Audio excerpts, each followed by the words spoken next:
Bom dia, boa tarde, boa noite a todos. Meu nome é João Henrique e hoje o nosso grupo, em cima da disciplina de Teoria Geral do Direito, a gente está se propondo a falar sobre teorias semânticas e interpretativas do direito. No livro O Império do Direito, no primeiro capítulo, Ronald Dworkin, ele traz inicialmente a ideia do que seria o direito como simples questão. Para tanto, a gente precisa entender que Dworkin traz que o direito ele estaria mais firmado com apoio em fatores históricos, de forma que nós precisamos interpretar e ver o porquê das decisões jurídicas ocorreram no contexto histórico de cada uma. Dworkin defende que os operadores dos direitos, os juízes e os advogados, eles não divergem em relação ao que seria a lei e o que a lei nos exige. Eles divergem, na verdade, na forma interpretativa dessa lei, de como se aplicar essa lei. Então, ele nos traz a ideia de que, para alguns juízes, eles divergem na questão de apenas aplicar a lei como está escrita, sem fazer nenhuma interpretação do que o legislador queria com aquela lei, e outros não. Outros entendem que tem que ser levado em consideração o contexto histórico de criação daquela lei e também o que seria melhor de forma popular, o que o povo gostaria que fosse aplicado naquele momento. Bom, falando agora sobre as teorias semânticas, ela ganham destaque principalmente nos casos difíceis, pois em alguns casos difíceis os juízes divergem sobre as proposições teóricas.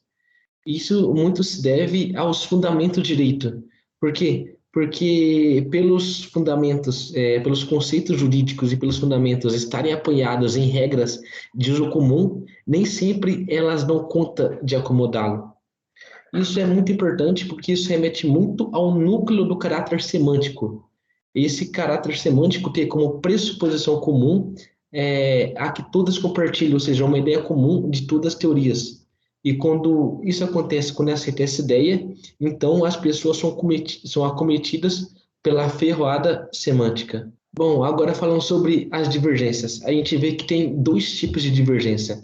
A divergência limítrofes, que são basicamente os limites do que está sendo abordado. E a gente vê que é possível divergir sobre isso. Por exemplo, você pode divergir se daqui é um folheto ou um pequeno livro, justamente porque ele é pequeno. Mas você não pode divergir se esse daqui é um livro, porque é claro que ele é um livro, mas se acontecer uma divergência sobre isso, não vai ser uma divergência de fato, porque as palavras usadas possuem sentido muito diferentes. É como se uma pessoa estivesse falando de manga de fruta, enquanto o outro está falando de manga de camisa. Então a gente percebe que não é uma divergência autêntica, mas uma divergência no assunto abordado. E como definição das teorias semânticas, a gente pode entender que elas partem do pressuposto que os juristas eles entendem sobre os mesmos critérios conceituais linguísticos, isto é entendido que todos os envolvidos na prática jurídica concordam com o que é o direito e com os fundamentos já estabelecidos. Nesse sentido, pelo que foi abordado, entendemos que as discussões levantadas elas revelam que o direito ele não se esgota na existência de leis em seus textos, tampouco ele se resume pelos questionamentos sobre os juízes adotarem determinado dispositivo em suas decisões. Isso porque é nítido que não se consegue controlar as diversas interpretações existentes e os variados sentidos que são construídos em cada decisão judicial, mostrando o quanto cada caso ele tem a sua peculiaridade e essas peculiaridades abrem margens para outras possibilidades interpretativas, o que confere também legitimidade às leis e às decisões. E como exemplo de teorias semânticas, a gente tem o positivismo, o jurisnaturalismo e realismo, e Dworkin, ele se opõe a essas teorias, trazendo uma nova concepção, que são as teorias interpretativas, que o restante do grupo abordará em seguida. Boa noite, meu nome é Lucas Gomes e a apresentação a seguir é referente às teorias interpretativas do direito. Assim, tem como principal finalidade a análise da teoria interpretativa por meio do pensamento do grande autor Ronald Dworkin, para determinar como esse autor concebe o processo interpretativo do direito e sua aplicação nas decisões judiciais, de maneira em que o sistema jurídico possa oferecer uma justa e legítima atuação, utilizando em sua luz às leis e aos princípios que permeiam a comunidade de direito. Além disso, para Dworkin é necessário buscar a melhor aplicação das normas jurídicas aos casos concretos, evitando-se a tomada de decisão judicial fundamentada na preferência pessoal do julgador. Assim, Dworkin oferece uma teoria de interpretação construtiva em que usa o direito como integridade para a melhor justificativa e legitimação da atividade jurídica, onde o papel do julgador vai muito além da simples aplicação das normas jurídicas. O Dworkin ele define o direito como um conceito interpretativo, sendo que essa interpretação ela é criativa, construtiva e intencional, porque ela visa certas finalidades. E para que essa interpretação seja possível, é necessário um certo nível de consenso na comunidade, em que os membros da comunidade eles entendem a prática a partir de certos consensos. Em relação a esses consensos, eles são análogos como se fosse uma árvore, em que os vários galhos são as interpretações possíveis. Já em relação à interpretação, ela possui três fases. A primeira fase que é pré-interpretativa, em que o intérprete ele identifica os elementos da prática. A fase interpretativa, em que ele estabelece uma justificativa, uma nova justificativa que põe aquela prática à sua melhor luz. E a fase pós-interpretativa, em que ele pega essa justificativa e ajusta ela à antiga prática, para que não se crie uma nova prática. Nesse sentido, em relação ao consenso, o Dworkin ele define que o conceito de direito, num sentido mais amplo, seria o direito de uma comunidade estabelecida por decisões políticas do passado, de tipo correto, e que orientam o poder coercitivo estatal.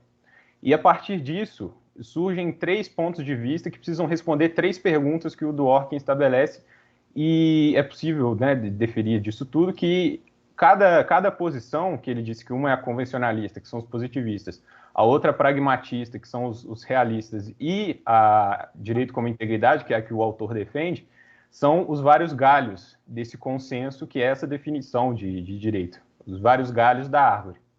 Ronald Dworkin, no livro Império do Direito, ele diz que a prática jurídica ela é mais semelhante à prática da cortesia, porque as duas práticas, segundo ele, são interpretativas. Você tem um certo consenso e tem um conjunto de valores que norteiam certas práticas e a interpretação delas, segundo ele. O exemplo da cortesia, segundo ele, é mais adequado, por assim dizer, porque você pode ter aquela divergência legítima com relação ao conceito da cortesia.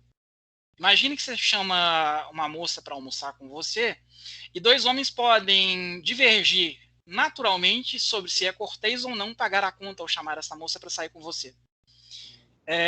Com base em ideias que podem ser divergentes, as pessoas podem divergir se isso é cortês ou não. Por exemplo, como na ideia de o que é dignidade para uma mulher, ou se, por exemplo, ela se sentiria ofendida se você pagasse a conta para ela, neste caso. Diferentemente disso, quando você fala da prática do xadrez, você tem um conceito criterial, que é baseado num tipo de regra. Quando dois amigos jogam xadrez, você tem um conjunto de regras. Um peão só se move para frente, um bispo só se move na diagonal. Quando você coloca o rei em xeque, o jogo acabou. Basicamente isso. Dworkin adota, assim, uma teoria interpretativa, onde o autor entende que as divergências não são causadas em razão da textura aberta das normas jurídicas, mas porque há fortes argumentos de que uma interpretação diversa seria mais coerente com os princípios e virtudes de nossa prática jurídica. Contudo, Dworkin parte do pressuposto de que o direito é interpretativo, de maneira em que os juízes devem decidir o que é direito, interpretando-o. Assim, teorias gerais do direito são, na realidade, interpretações gerais de nossa própria prática jurídica.